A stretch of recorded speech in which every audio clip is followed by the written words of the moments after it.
शिवसेना का नाम और धनुष बाण एकनाथ शिंदे के नाम होने के बाद उद्धव ठाकरे ने आज अपने सांसदों और विधायकों के साथ बैठक की। बैठक के बाद उन्होंने अपने बंगले मातोश्री से बाहर आकर मुंबई के कलानगर चौक पर कार्यकर्ताओं को संबोधित किया। खुली जीप में अपने समर्थकों से संवाद साधते हुए उद्धव ठाकरे ने कहा, जो गद्दार ने वो चले गए, जो निष्ठावान थे मेरे साथ रह गए। चुनाव में गद्दारों को गाड़े बिना चैन से नहीं बैठेंगे, चोरों को सबक सिखाकर रहेंगे। महाशिवरात्रि के दिन शिव का धनुष चोरी किया गया है, लेकिन महाराष्ट्र की जनता मूर्ख नहीं है। उद्धव ठाकरे ने कहा कि जिस कपट नीति से हमारा पवित्र धनुष बाण चोरों को दिया गया, उसी कपट नीति से हमारा मशाल चुनाव चिन्ह भी छीना जा सकता है। लेकिन आपकी ताकत के साथ हम में फिर से भगवा फड़काने की ताकत है। शिवसेना को मिटाया नहीं जा सकता। चुनाव आयोग आज गुलाम बन चुकी है, सरकारी मशीनरी गुलाम बन चुकी है। गद्दार धनुष बाण को संभाल नहीं पाएंगे। वह शिव धनुष है, उन्हें संभालना उनके बस की बात नहीं है। वे धनुबाण उठाएंगे और वह उल्टा होकर उन्हीं पर गिर पड़ेगा। उद्धव ठाकरे ने शिंदे गुट को ललकारते हुए कहा कि चुनावी मैदान में गद्दारों को गाड़े बिना चैन से नहीं बैठेंगे।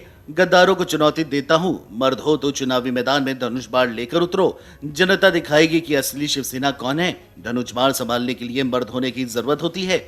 चुनावी मैदान में आओ और बताते हैं कि मर्द कौन है। गरजते हुए ठाकरे ने कहा, मैं झुका नहीं। आज तक कभी चुनाव चिन्ह किसी से लेकर इस तरह से नहीं दिया गया था। कांग्रेस में विवाद हुआ तो चुनाव चिन्ह एक से लेकर दूसरे को दिया गया। दोनों ग्रुप को अपना अपना नया चुनाव चिन्ह लेना पड़ा था। जयललिता के वक्त भी ऐसा ही हुआ था।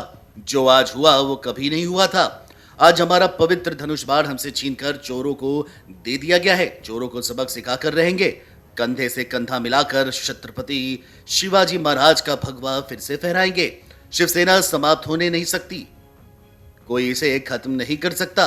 उद्धव ठाकरे ने कहा, प्रधानमंत्री मोदी का नाम महाराष्ट्र में नहीं चलता है। महाराष्ट्र आकर उन्हें बाला साहेब ठाकरे का मुखौटा लगाना पड़ता है, इसलिए उन्हें शिवसेना के नाम और धनुष बाण की जरूरत थी। चुनाव आयोग ने गुलाम बनकर उनकी ये जरूरत पूरी की, लेकिन किसी की कितनी भी पीढ़ियां दम लगा ले, वे शिवसेना को खत्म नहीं कर सकेंगे। महाराष्ट्र की जनता को मालूम है कि मुखौटा कौन सा है और असली चेहरा अपने समर्थकों से।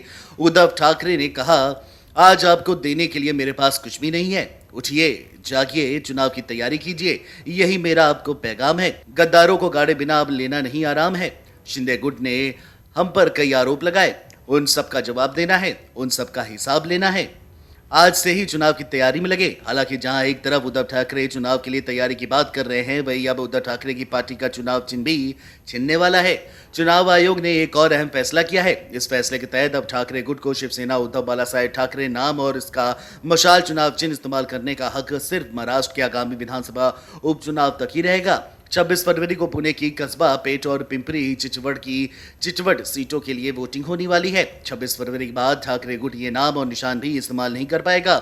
समता पार्टी ने भी आपत्ति जताई है। केंद्रीय चुनाव आयोग ने ठाकरे गुट को शिवसेना उद्धव बाला साहेब ठाकरे नाम और मशाल चुनाव चिन्ह तत्काल के लिए दिया था। 26 फरवरी के बाद उद्धव ठाकरे को अब इस नाम और निशान के इस्तेमाल की भी छूट नहीं रहेगी। सूत्रों से मिली खबरों के मुताबिक ठाकरे गुट को नए नाम और निशान के लिए एक बार फिर चुनाव आयोग से अपील करनी होगी और नए प्रस्ताव भेजने होंगे। उद्धव ठाकरे से मशाल चिन्ह भी छिन जाने के लिए एक और बड़ा आधार ये है कि समता पार्टी ने एक बार फिर मशाल चुनाव चिन्ह पर अपना दावा जताया है। समता पार्टी के राष्ट्रीय महासचिव कैलाश शाह ने केंद्रीय चुनाव आयोग को फिर से पत्र लिखा है। Video desk amarujala.com। डाउनलोड करें अमर उजाला ऐप और पाएं खबरें लगातार। अगर आप ये वीडियो YouTube पर देख रहे हैं तो हमारे चैनल को सब्सक्राइब करें और बेल आइकन को दबाना ना भूलें। अगर आप Facebook पर ये वीडियो देख रहे हैं तो हमारे पेज को लाइक करें।